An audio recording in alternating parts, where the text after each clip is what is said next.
খানিকক্ষণ হলো বাদল এসেছে। এসে চেয়ারে না বসে বসেছে চেয়ারের হাতলে। বেটা মহাবাজি। কাঠের এই চেয়ার বহু বছরের পুরনো, শক্তপোক্ত, দুপাশে চড়া হাতল। চেয়ারটাকে রাখা হয়েছে খাটের গা ঘেঁষে, যাতে ডাক্তারবাবু, আত্মীয় স্বজন, বাড়ির লোকজন রোগীর কাছে বসতে পারে। গত 6 মাস, না 6 মাস নয়, গত 6 মাস 17 দিন এই ব্যবস্থা চলেছে। প্রথম দিকে কেউ এলে এই ঘর ও ঘর থেকে মোড়া, চেয়ার, টুল পর্যন্ত টেনে আনা হচ্ছিল। পরে দেখা গেল পরিস্থিতির অবনতি হচ্ছে। ঘরের ডাক্তার ভিজিটর বসবার জন্য পাকাপাকি ব্যবস্থা রাখতে হবে, হাসপাতালের মতো। বারান্দায় ফেলে রাখা চেয়ারটাকে মুছে টুছে ঘরে আনা হলো। আজ থেকে এই চেয়ারের আর দরকার হবে না।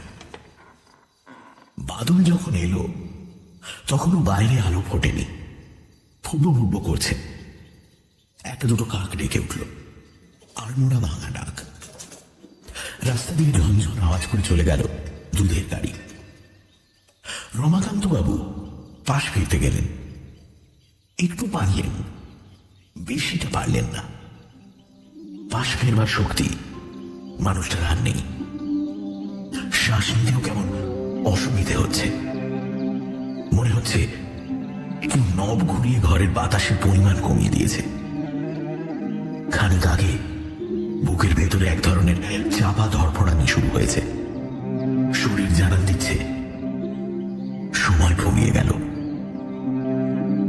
পরিস্থিতি যা, তাতে মনে হয় আজই কিছু একটা হয়ে যাবে। কখন হবে? বেলার দিকে নাকি দুপুরের পর?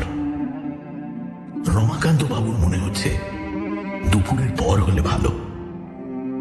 বাড়ির সবার খাওয়া টাওয়া হয়ে যাবে, নইলে রাত পর্যন্ত আটকে থাকা। মরা বাড়িতে হাজার ফ্যাকড়া, এইটা করা যাবে না, ওইটা করা যাবে না। মাধবীর আলসারের সমস্যা আছে, বেশিক্ষণ কিছু না খেলে পেটে ব্যথা হয়। তারও তো বয়স কম হলো না। স্বামী মৃত্যুর পর আলসারে কাবু স্ত্রীদের জন্য কি কোনো ছাড় আছে? হালকা কিছু খেতে পারে, পারা উচিত। যাই হোক, সব থেকে ভালো হয় ঘটনা বিকেলের দিকে ঘটলে। সবারই কাজকর্ম অনেকটা সারা হয়ে যাবে।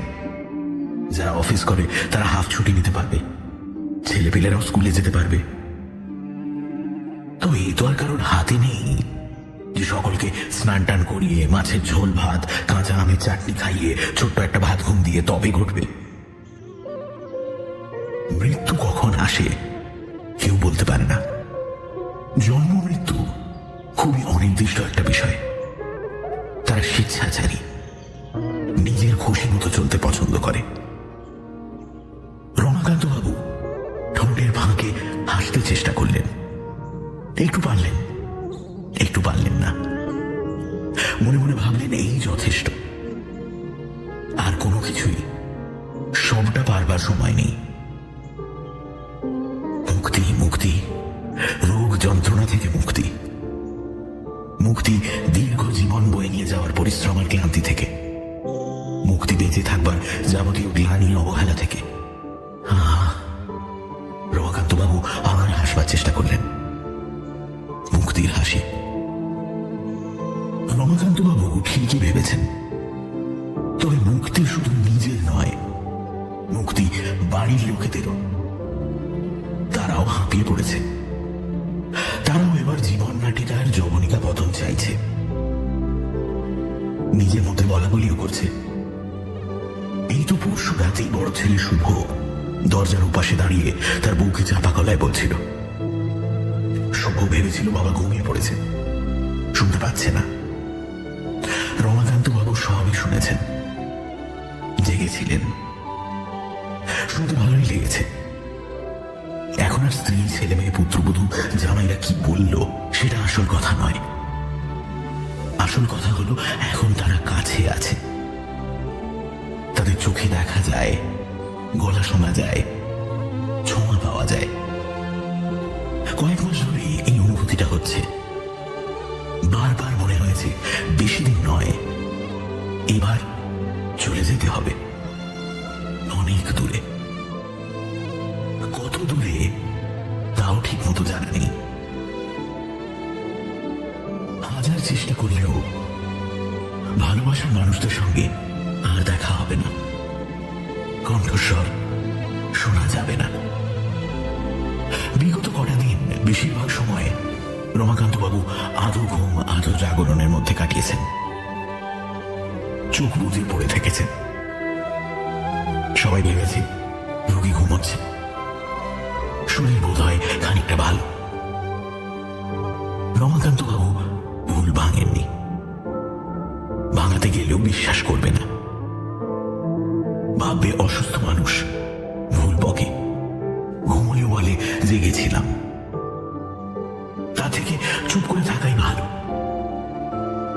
মৃত্যু পথযাত্রী মানুষের কাছে ঘুম আর জেগে থাকার মধ্যে বিশেষ ফারাক নেই। কি বুঝবে কথা?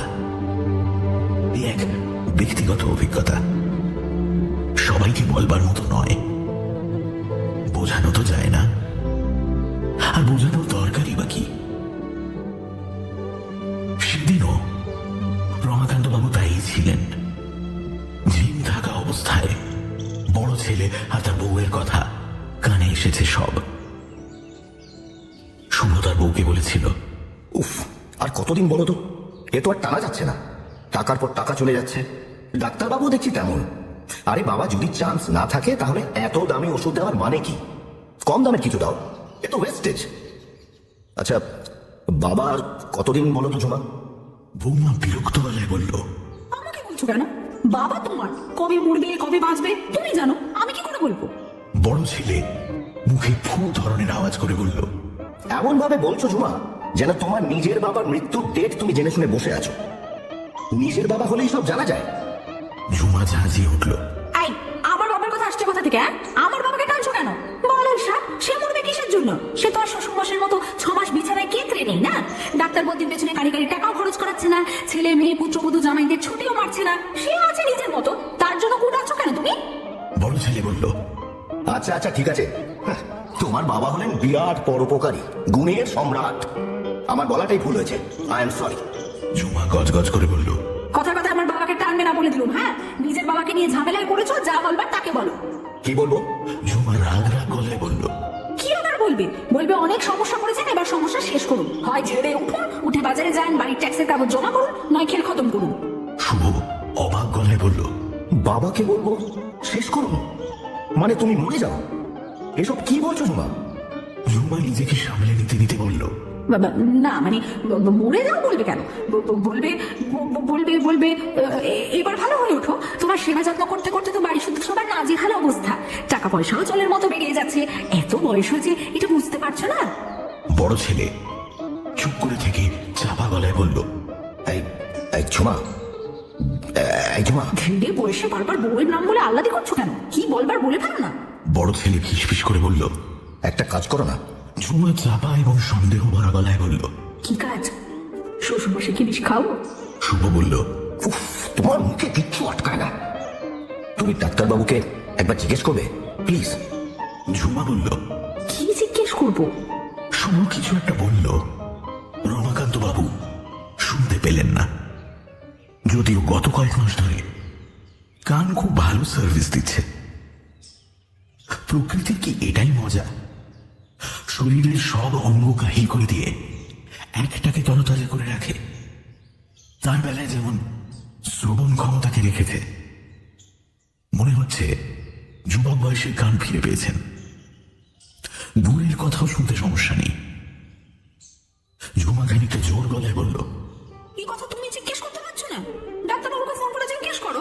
শুভ শ্শ্ আওয়াজ করে বলল, এই আস্তে আস্তে, বাবা শুনতে পাবে। শুনতে পাবে না, অনেকক্ষণ থেকে ঘুমোচ্ছে। আজকাল তো বেশিরভাগ সময়টা ঘুমিয়েই থাকে। জিজ্ঞেস করলে পারলে ঘুম হয় না। তুমি বরং এখন ডক্টর রায়কে একটা ফোন করো। শুভ আমতা আমতা করে বলল, আমার বলাটা কি ঠিক হবে? ঝুমা অবাক গলায় বলল, কেন হবে না? কেন? তুমি তার ছেলে, তুমি জিজ্ঞেস করতেই পারো। তাছাড়া তুমি তো আর মরবার কথা বলছো না। বলবে দেখুন ডাক্তারবাবু, আমাদের তো একটা প্ল্যানিং করতে হবে। উনি আর কতদিন এভাবে কষ্ট পাবেন? যদি জানতে পারি সুবিধে হয়। এত টাকা পয়সা খরচ, জোগাড়ও তো করতে হবে। লোন নিতে দিতে হবে, বউয়ের গয়না ভাঙাতে হবে, তার থেকে বড় কথা হচ্ছে যে আমরা এই কষ্টটা চোখে দেখতে পাচ্ছি না। আমার স্ত্রী তো রোজ কান্নাকাটি করে।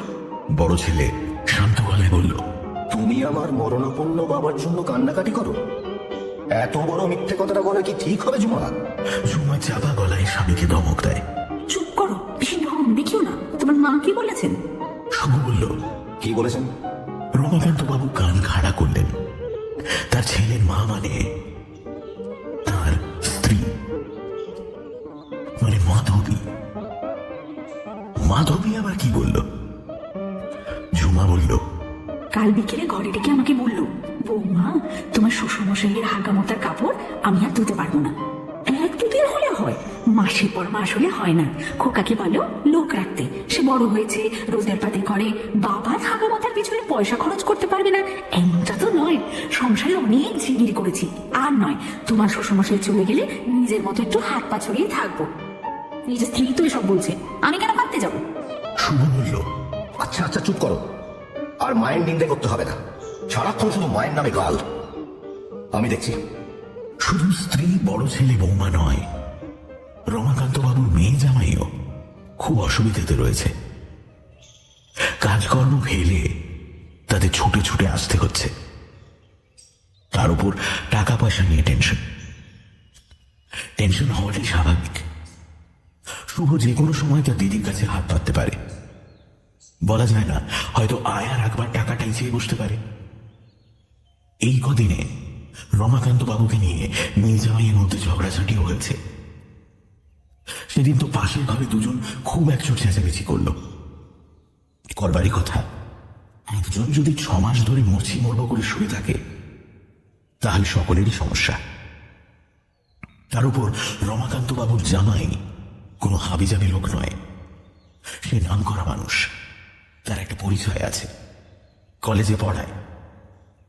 সেটা বড় কথা নয়, বড় কথা হলো তাকে প্রায় টিভিতে দেখা যায়, বিভিন্ন টক শোতে চান্স পায়, নির্যাতিত নিপীড়িত মানুষের জন্য গলা ফাটায়, কখনো সরকারের বিরুদ্ধে, কখনো বিরোধীদের বিরুদ্ধে। যে চ্যানেল যার কথা বলতে বলে সেই চ্যানেলে গিয়ে তাই বলে। যাওয়ার আগে দাড়ি চুল শ্যাম্পু করে ফুরফুরে করে নেয়, রংচঙে জামা পরে, মাথা ঝাঁকিয়ে ঝাঁকিয়ে ঝগড়া করে। রমাকান্ত বাবু যখন সুস্থ ছিলেন মুগ্ধ হয়ে জামাইয়ের প্রোগ্রাম দেখতেন।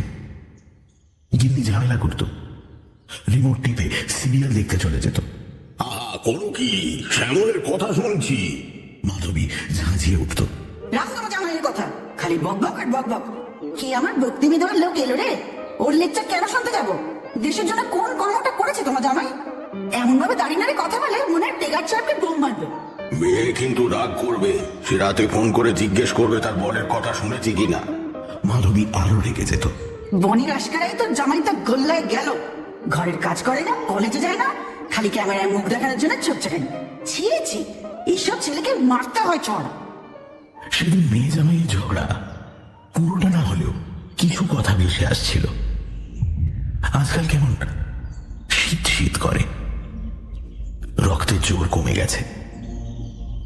সেদিন শীত ভাবটা বেশি ছিল। চাদর গায়ে দিয়ে গুটিয়ে শুয়েছিলেন রমাকান্ত বাবু। সেই অবস্থাতেই শুনলেন জামাই বনির ওপর চেঁচাচ্ছে। জামাই বলছে, কি মনে করছো কি? হ্যাঁ, আমার কোনো কাজ নেই? কলেজ, সেমিনার, ছাত্রছাত্রী, টিভি সব ফেলে এখানে এসে তোমার বাবার নাড়ি ধরে থাকবো আর আহাউ করবো সারাদিন? বনি বলল, কি রোজ কোথায় আসছো? হ্যাঁ, সপ্তাহে তো মোটা একদিন আসো, বড় জোর 2, তাতেই এত বিরক্তি না? দাদা তো সব সময় রয়েছে, সবকিছু সামলাচ্ছে। জামাই রাগী গলায় বলল, আচ্ছা তোমার দাদার কাজটা কি বলতো? 10টা 5টার অফিস করেই খালাস, আর তাও তো মাথার কোনো কাজ নেই। মাথা থাকলে তো কাজ করবে। মাসিমানা কে রানি? বনি বলল, হ্যাঁ, আমার দাদার মাথা নেই, আর তোমার একেবারে বিরাট মাথা, তাই না? জামাই বলল, তাছাড়া তোমার দাদা রমাকান্ত রায় ডাইরেক্ট পুত্র, পুত্র পিতার রোগশয্যার পাশে থাকবে, এটা নতুন কথা কি বনে? বনি তেড়ে ফুলে বলল, এখন তো পুত্রই সব করবে, তাই না? আর সেদিন যে বড় গলায় বলেছিলে অলআউট থেকে বনি, তোমার বাবা মনে হচ্ছে আর বেশি দিন নয়, যে কোনো সময় ফুটুস হবেন। এরপরে কিন্তু সম্পত্তির ভাগ বাটোয়ারা নিয়ে গোলমাল লাগবে। তোমার মায়ের পোর্শনটা বাদ দিলে বাকিটা কিন্তু তুমি আর তোমার দাদা 50-50। কই কই তখন তো ডাইরেক্ট পুত্র বলে দাদাকে পুরো সম্পত্তি দেওয়ার কথা বলনি, বলেছিলে কি? জামাইয়ের সব কথা কানে এলো না। আমি? নারীর সম অধিকারের কথা। তুমি মেয়ে বলে তোমাকে বঞ্চনা আমি সমর্থন করবো না। কোনো নারীর উপর অন্যায় আমি মানি না। শুধু তুমি নও, টিভির অনুষ্ঠানে কি আমি মুখ দেখাতে যাই? যাই বলো, ন্যায়ের কথা বলতে যাই। বনি দাবড়ে ওঠে। বাজে কথা বন্ধ করো। বাবাকে নিয়ে আর পারছি না, খুব জ্বালাতনে পড়লাম। তুমি দাদাকে বুঝিয়ে হাসপাতালে পাঠিয়ে দাও। হাসপাতালে সেজে গুজে দেখতে যাব, না গেলেও কিছু নয়। খেয়ে পেয়েছো? হাসপাতালে নিয়ে যাওয়ার প্রস্তাব দিলেই তোমার দাদা টাকা চেয়ে বসবে। আমার কাছে টাকা কোথায়? তোমাদের 50 আগে পাই, তারপর না দেখা যাবে। অন্য সময় হলে এসব কথা শুনে মাথায় আগুন ধরে যেত। ইচ্ছে করতো পেছনে একটা লাথি মেরে জামাইকে বাড়ি থেকে বের করে দিই। যাবার সময় মেয়েকেও গলা ধাক্কা লাগাই। জীবনের এই পর্যায়ে কোনো কথাতেই আর রাগ হয় না। এখন আত্মীয় স্বজন, কাছের মানুষের গালমন্দ ভালো লাগে না, মন্দও লাগে না। মনে হয় সবই মায়া। বাইরে আলো ফুটছে, ঘরেও আলো এসেছে। পায়ের কাছে জানলাটা খুলে দিতে পারলে ভালো হতো। ঠান্ডা হাওয়া ঢুকতো, বুক ভরে শ্বাস নেওয়া যেত। শুধু কাক নয়, আরো নানা রকম পাখির ডাক ভেসে আসছে। কোথাও একটা ঘুঘু ডাকছে না? এত সকালে কি ঘুঘু ডাকে? নাকি ভুল শুনছেন? মৃত্যুর দোরগোড়ায় এসে ভুল শোনাটা আশ্চর্যের কিছু নয়। ডান হাতটা খাট থেকে ঝুলে পড়েছে। রমাকান্ত বাবু হাতটা তুলতে গেলেন, ঝিনঝিন করে উঠল। ভারী লাগছে। মৃত্যুকালে শরীরের ওজন কি বেড়ে যায়? হতে পারে, আবার নাও হতে পারে। যে পেশি দিয়ে নিজের হাতটাকে তুলবেন তার শক্তিও তো ক্ষীণ হয়ে এসেছে। ইস, কেউ হাতটা তুলে দিতে পারলে ভালো হতো। এমন সময় বাদলের দিকে আবার নজর পড়ল রমাকান্ত বাবুর। পাগলটা কি করছে? মিটিমিটি হাসছে কেন? এসে হাতটা তুলে দিতে পারে তো, মানে চেয়ারের হাতলে বসেছে কেন? বদভ্যাসগুলো গেল না, কখনো ভদ্র সভ্য হয়নি। স্কুলে এসে বেঞ্চের মাথায় বসত, বাইরে গেলে পাঁচিলের টঙের ওপর বসে পা দোলাত। একবার গাছে বসে পেয়ারা খেতে গিয়ে পড়ে গেল, পা ভাঙল। কোন ক্লাস যেন? 6 নাকি 7? বকাঝকাও কম খায়নি, তাও শিক্ষা হয় না ছেলেটার। কিরে রমা, কেমন আছিস? রমাকান্ত বাবু এই কথা জবাব দিলেন না। বিরক্ত গলায় বললেন, চেয়ারের হাতলে বসেছিস কেন? নেমে বস, কেউ দেখলে কি ভাববে? বাদল ফিচ করে হেসে বলল, হাতলে বসলে হেবি মজা, কেউ দেখলে ঘাবড়ে যাবে। রমাকান্ত বাবু বিড়বিড় করে বললেন, মারবো একটা চড়। এটা তোর নলিনীবালা হাই স্কুলের ক্লাস ঘর নয় যে বেঞ্চের মাথায় বসে থাকবি। এটা ভদ্রলোকের বাড়ি। বাদল মাথা কাত করে চুপ পিটপিট করে বলল, কে ভদ্রলোক? তা ভদ্রলোকটা কে শুনি? রমাকান্ত বাবু চোখ পাকিয়ে বললেন, কেন, তোর কি আমাদের ভদ্রলোক বলে মনে হচ্ছে না? বাদল উত্তর দিল না। হাতল থেকে নেমে খাটের পাশে এসে বসল। রমাকান্ত বাবু হাই হাই করে উঠলেন, এই করিস কি করিস কি? জুতো পরে রুগীর বিছানায় বসছিস, কোনো কাণ্ড জ্ঞান নেই। জুতো খোল, আগে জুতোটা খোল। মাধবী যদি দেখে। বাদল থমকে গিয়ে বলল, রমা বড্ড জ্বালাস। বাদল জুতো খুলে খাটের তলায় রাখল। ছোট মাপের স্কুলের জুতো, ধুলো মাখা, ডান পায়ের বুড়ো আঙুলের কাছে তাপ্পি। বাদলটা বিরাট বাজি। শুধু স্কুলের জুতো নয়, স্কুল ড্রেসও পরে এসেছে। খাকি রঙের হাফ প্যান্ট, নীল রঙের জামা। তার কি অন্য কোনো পোশাক নেই? এত বছর পর বন্ধুর বাড়ি এলি, একটু সেজে গুজে চুল আঁচড়ে আসতে অসুবিধে কোথায়? বদের ধাড়ি একটা বেটা খাটে পা গুটিয়ে আরাম করে বসেছে, দেখো, যেন একটু পরেই ক্যারাম খেলা শুরু হবে। রমাকান্ত বাবুর গায়ে হাত রেখে নরম গলায় বাদল বলল, কিরে বললি না তো কেমন আছিস? রমাকান্ত বাবুর রাগ হচ্ছে। এই ছেলে তো ঝামেলা পাকাচ্ছে। একটু পরেই মাধবী ঘরে আসবে, সে এসে যদি দেখে রোগীর বিছানায় কেউ বসে আছে, রাগারাগি করবে। গত মাস পর্যন্ত মাধবী এই ঘরেতেই ক্যাম্প খাট পেতে শুতো। ঘুমের অসুবিধা হয় বলে নিজের ঘরে চলে গেছে। কি করেছে? 6 মাস ধরে রাতে রোগীর ঘরে শুয়ে থাকা অসম্ভব, স্বামী হলেও অসম্ভব। ঘন্টায় ঘন্টায় ওঠো রে, জল দাও রে, গায়ের চাদর ঠিক করো রে, মুখে পিঠে হাত বুলিয়ে দাও রে, ইউরিন পর ধরো রে, ওষুধ খাওয়াও রে। তাহলে ঘুমটা হবে কখন? শুভ বলেছিল, এক কাজ করা যাক, মা যখন শুচ্ছে না, আমি একজন নার্সকে বলি রাতে এসে বাবার ঘরে থাকবে। যদি তোমরা রাজি হও তো বলতে পারি। নার্স মেয়েটি এসেছিল, কম বয়সে এবং দেখতে শুনতে ভালো। ঝুমা তাকে পত্রপাঠ বিদায় করে। স্বামীকে সে বিশ্বাস করে না। তারপর থেকে রাত একাই কাটান রমাকান্ত। ভালোই লাগে, একা থাকলে নিজের সঙ্গে মুখোমুখি হওয়া যায়। বাদল ঝুঁকে পড়ে বলল, রমা, কেমন আছিস বলবি না? রমাকান্ত বাবু রাগ দেখিয়ে বললেন, আরে দেখতেই তো পাচ্ছিস, বারবার এক কথা জিজ্ঞেস করছিস কেন? বাদল হেসে বলল, আমার তো মনে হচ্ছে ভালোই আছিস। রমাকান্ত বাবু বললেন, অবশ্যই ভালো আছি, একটু শ্বাস নিতে কষ্ট হচ্ছে এই যা। বাদল বলল, ও কিছু না, একটু পরেই ঠিক হয়ে যাবে। আমি যখন জলে ডুবে যাচ্ছিলাম তখনও তো আমার শ্বাস নিতে কষ্ট হচ্ছিল, পরে সব ঠিক হয়ে গেল। রমাকান্ত বাবু বললেন, বুঝলাম, এবার আমার হাতটা তুলে দে দেখি। বাদল ফিক করে হেসে বলল, থাক না, খাট থেকে হাত ঝুলিয়ে মরলে বেশ একটা নাটক ব্যাপার হবে। রমাকান্ত বাবু চোখ পাকিয়ে বললেন, ফাজলামি করবি না বাদল, ফাজলামির জন্য তোর সঙ্গে কতবার মারপিট করেছি মনে পড়ে? ক্লাস 8-এ একবার আমার পেন্সিল নিয়ে পালিয়েছিলি, তোকে ল্যাং মেরে ফেলে দিয়েছিলাম, তোর মাথা ফুলে আলু হয়ে গেছিল, মনে পড়ছে? বাদল হেসে বলল, না, তা মনে পড়ছে না। আমি তো আর তোর মতো মরতে বসিনি যে পুরনো কথা মনে পড়বে।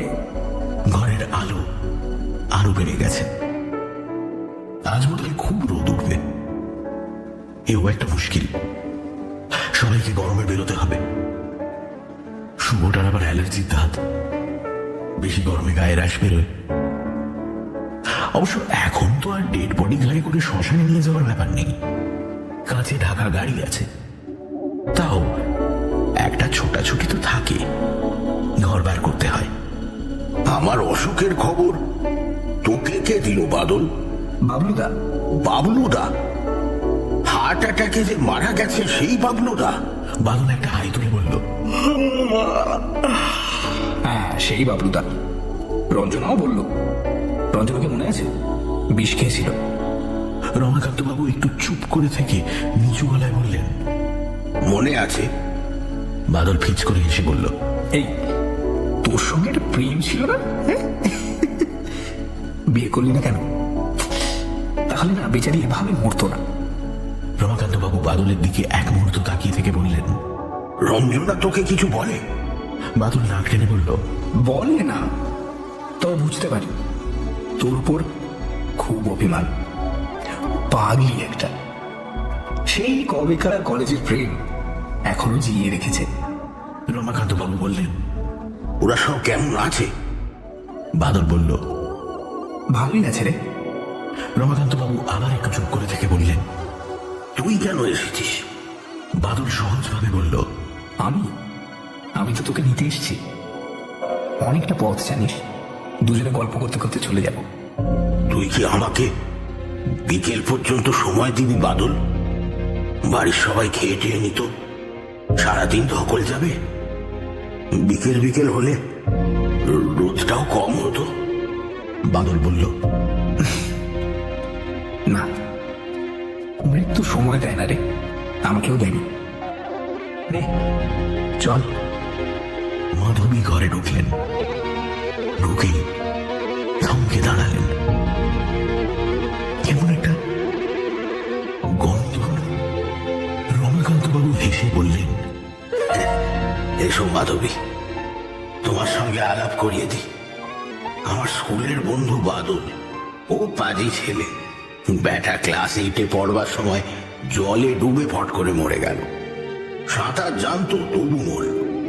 ডাক্তার বললেন বাদল নাকি সাঁতার দেওয়ার সুযোগই পায়নি। মাছ পুকুরে পৌঁছতেই হাট ফেল করে। বেঁচে থাকা কি কঠিন বলো তো মাধবী? সব আয়োজন প্রস্তুতি নিয়েও বাঁচা যায় না।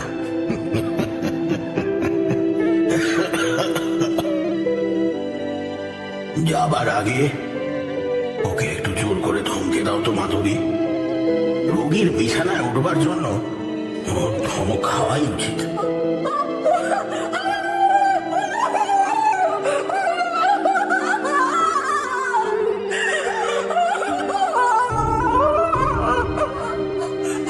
মাধবী চিৎকার করে কেঁদে উঠলেন। তিনি ঘরে ঢুকেই বুঝতে পেরেছেন রমাকান্ত বাবু মারা গেছেন। ঘরে মৃত্যুর মিষ্টি গন্ধ ছড়িয়ে চলে গেছে।